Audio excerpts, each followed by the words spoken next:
All right, Unleashed Alchemy, we're back with another episode. I love seeing all of you here. Thank you so much for continuing to come in to not just, I don't want to say support the show, but you are here because there is something about what we talk about on the show that is resonating with you, that is speaking to your soul, that is somehow offering you support in your spiritual elevation. Because this is more than just about, people hitting a like button, which does help. This is more about people just hitting the subscribe button. Okay, you are making an intentional decision to continue to come here to listen to these episodes because that is what your soul is calling you to do. That is more important than anything, even if it's just one person. But as I record this video, I see that there are 82 of you here. So there's 83 of us, counting myself, where we have said we are confident in our I am power to not only bring about enchantments in our lives, but in the world. And we understand there's 83 of us here who understand that we are the salt of the earth. And when we start with our lives and getting into our spiritual bag to elevate our lives, it is going to automatically influence in a positive way the world. All right. So that is exciting to me. And again, I appreciate all of you for being here. Let's get into today's episode. Listen, this is something that I have to say was very challenging, very difficult for me to accept and sit with as I started my spiritual awakening, whatever you want to call it, when I decided and surrendered to making spirituality the backbone of everything that I do. And this was forcing me to look at my own self-worth and where I gauged my self-worth. And that was very challenging. What does this have to do with today's topic? Because today's topic is about what we allow ourselves to speak, that vision that we allow ourselves to speak and say out loud is connected to our self-worth.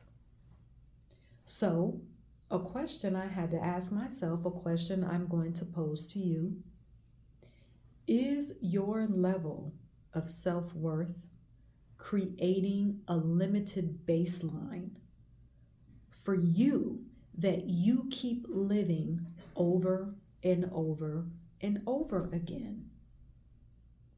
Question I had to ask myself, question I'm putting out there to anyone watching. One of the reasons it can be difficult for us to embrace that we can create and literally call in our desires by what we say is because of what we believe we deserve. Many people are accepting crumbs because they won't allow themselves to even just explore the feeling of living a life and existing in this world in a way that their soul desires, in a way that is expansive beyond what they know. Yes, many people are accepting crumbs.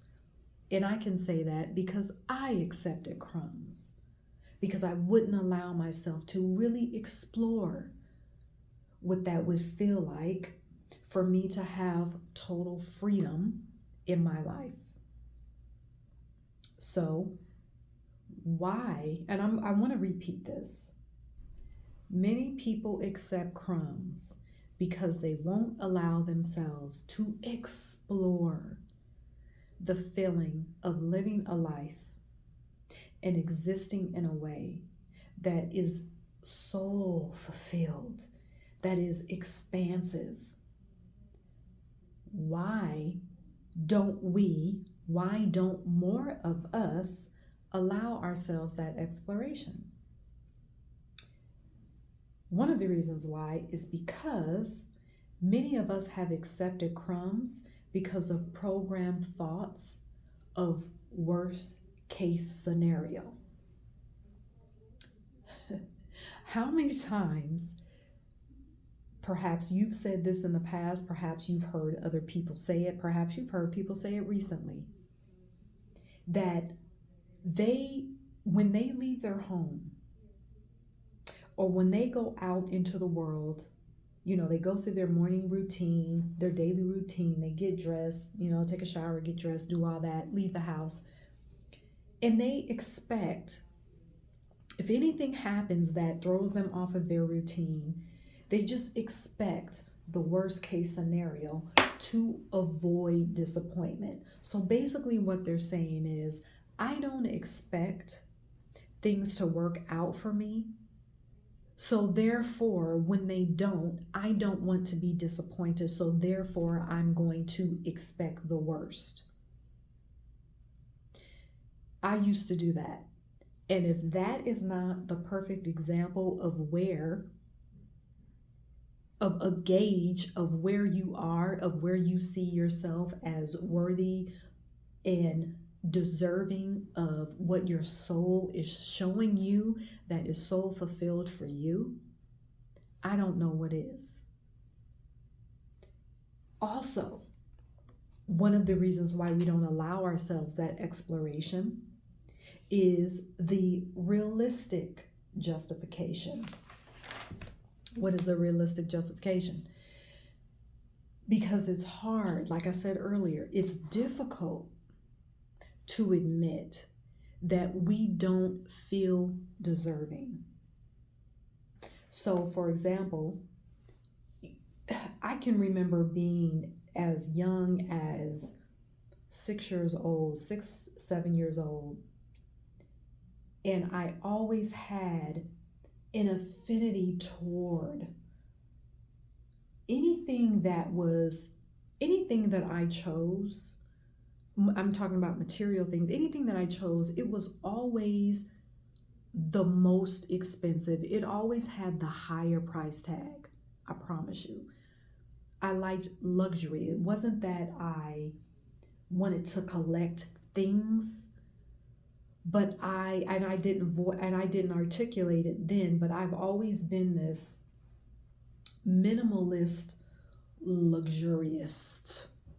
Is luxurious a word? Well, it is today. Okay, it'll be for this video. But I always imagined myself having a few very expensive pieces because I like plush things.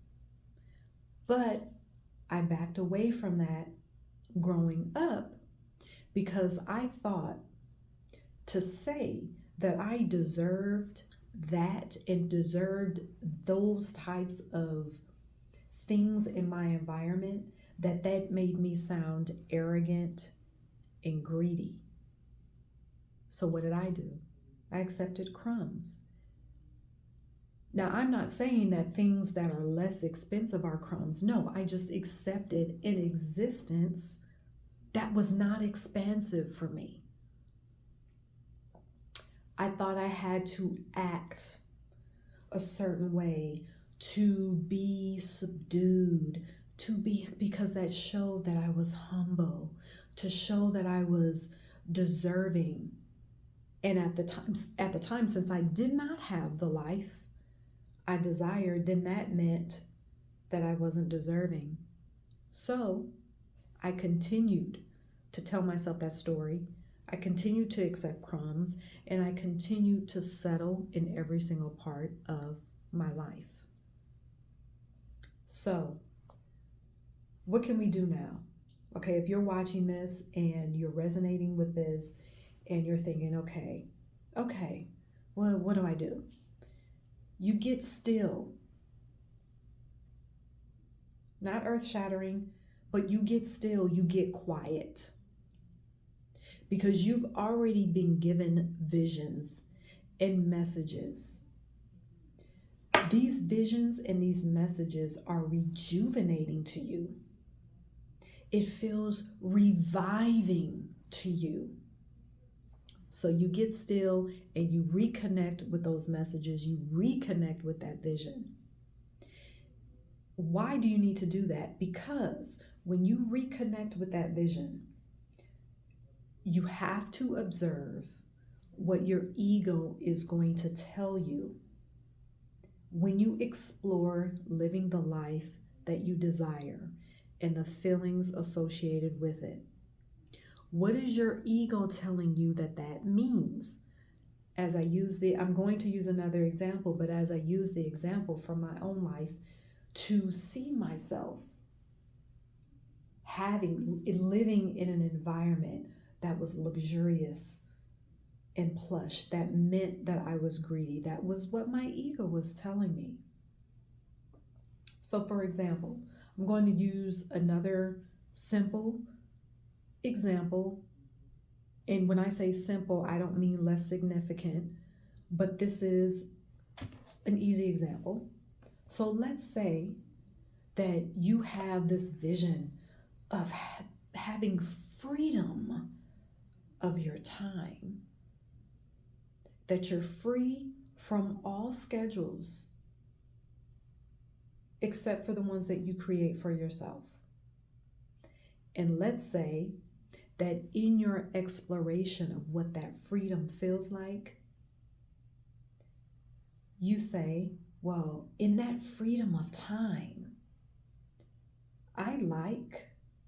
as a matter of fact, I love unlimited spa days where I can enjoy a pedicure, where I can enjoy manicures, where I can enjoy sitting in a sauna, not checking the time because I have to be somewhere, but I can just be free, where I can enjoy cucumbers on my eyes, where I can enjoy the facials.